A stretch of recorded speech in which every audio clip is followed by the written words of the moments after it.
suis en compagnie de Lynne Cardinal. Lynne est hypnothérapeute. Elle aussi, elle fait plein de choses. Elle donne des conférences. Elle accompagne les gens qui veulent se développer, trouver qui ils sont, apprendre à méditer. Et tu le fais à travers l'hypnose. Mais l'hypnose, c'est large. Ça peut être bien des choses.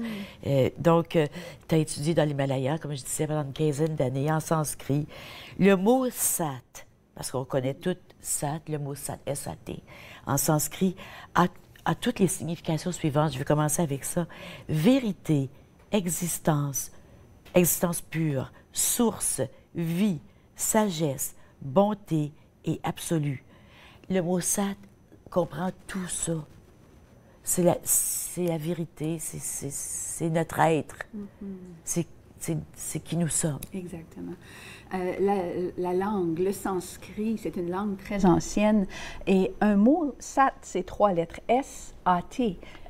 Dans les dictionnaires sanskrits, on peut avoir des pages. Moi, j'ai donné un atelier à Amsterdam, des psychologues et tout ça, sur les sutras, sur le sanskrit, la philosophie de la méditation. Et j'ai parlé toute une journée sur 4 petits paragraphes de 2 lignes, de 9 h le matin à 6 h le soir.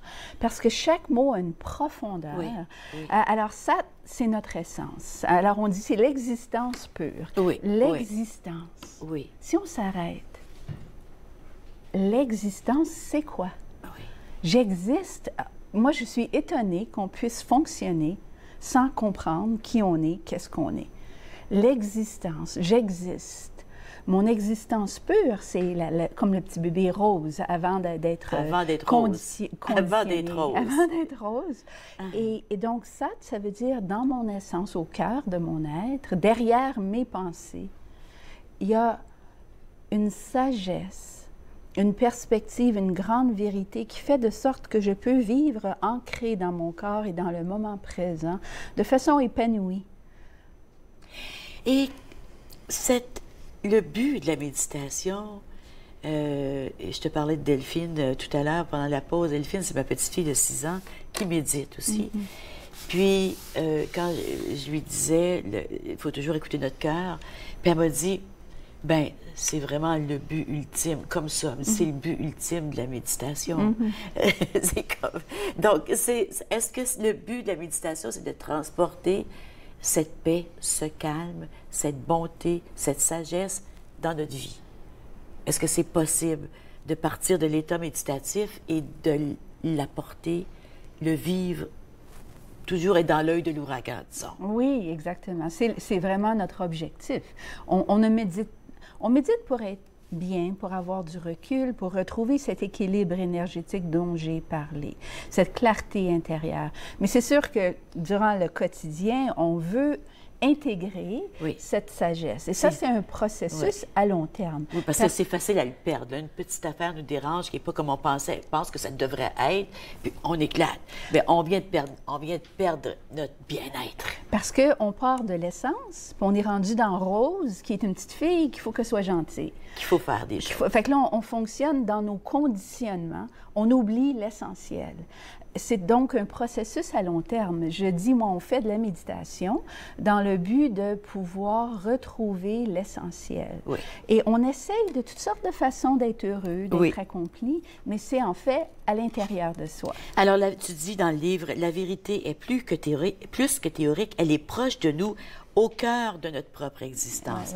Et moi, j'appelle ça me reposer en moi, me reposer. Quand on entend beaucoup dans la religion catholique se reposer en Dieu, dans la Bible en fait, se reposer dans qui je suis, c'est comme, c'est ça, c'est rien que ça. C'est pas tous les faux. C'est rien que ça. C'est ça que je transporte partout où je vais. C'est ce que je suis partout où je vais. Exactement. Le premier chapitre, ou le deuxième chapitre, en fait, je sais pas trop, c'est la respiration et le souffle. Et c'est comme ça qu'il faut commencer à penser méditation, en pensant respiration et souffle. Quelle est la différence entre les deux? La respiration et le souffle. On dit que le souffle, c'est l'essentiel. Le souffle, ça vient du latin qu'on dit l'esprit. mon esprit, comme dans des termes un peu plus religieux, là, ma vie dans son essence. Alors, le souffle, c'est comme quelque chose de plus subtil, tandis que la respiration, elle est tangible. On remarque que j'ai une respiration superficielle, profonde, j'ai de la misère à respirer. Le souffle est beaucoup plus subtil. Puis qu'est-ce que tu recommandes aux personnes qui viennent te voir? Tu vois, ça dit, il y a tellement des citations, je m'excuse, je sors de ma question. Ça dit, lorsque la respiration est irrégulière, l'esprit est instable, mais lorsque le souffle est calme, le mental l'est aussi. Tu écris aussi, vous n'avez pas, ce sont des citations, vous n'avez besoin que d'une seule chose, un esprit calme. Et finalement, il n'a pas été vu ni entendu parler de science plus utile que celle de la respiration, plus avantageuse que la science de la respiration, et il n'existe pas de meilleur ami que la science de la respiration. Mais si je comprends bien, la respiration vient de l'esprit. La respiration, comment tu l'expliques aux gens? Quand on respire, un enfant qui commence à respirer après sa naissance, c'est la vie qui s'anime. Alors, donc, la respiration, on parle de respiration, c'est tout proche de notre essence. De qu'est-ce qui fait que j'inspire et j'expire? Est-ce que je suis branchée? Non, je ne suis pas branchée. Où est-ce qu'elle est, cette énergie qui fait de sorte que moi, je peux bouger? Dans ma voiture, je vais mettre de l'essence, mais moi, qu'est-ce qui fait de sorte que je suis animée? Oui. Alors donc, quand on commence à respirer, on entre dans la vie. Mais dans les textes anciens où on dit que la respiration, c'est l'essentiel, c'est un texte qui parle du pranayama. Oui. Ce sont des exercices de respiration qui font de sorte que, de façon assez simple, on retrouve un équilibre.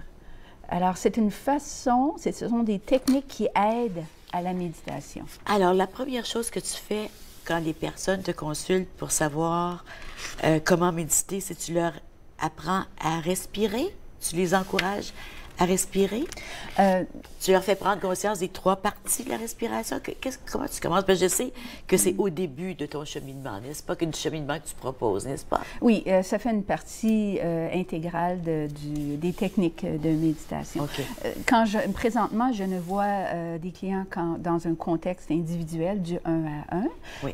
En groupe, j'ai donné souvent des cours en groupe et je le fais encore à l'occasion, ça dépend. J'offre à mes clients des techniques et ils me disent « Ah, moi, j'aimerais ça explorer ça ». Alors, quand on parle de la méditation, il y a les techniques stabilisantes, c'est une catégorie stabilisante, apaiser les pensées, retrouver la clarté. Il y a des techniques qu'on appelle dans les traditions analytiques. Qui suis-je? Est-ce que je suis mes pensées? Qu'est-ce qu'une pensée? C'est fascinant. Ça, c'est vraiment fascinant.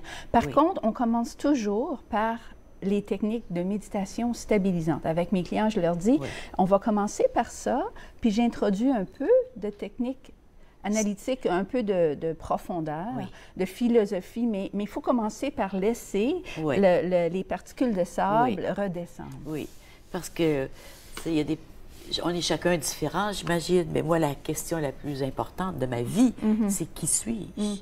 C'est qui suis-je? Puis le monde, quand ils me disent, c'est ma mission dans la vie, bien, c'est quoi la mission de la vie? Est-ce que c'est faire quelque chose ou c'est être quelque chose? On s'en va à la pause encore. On revient tout de suite. Reste avec nous.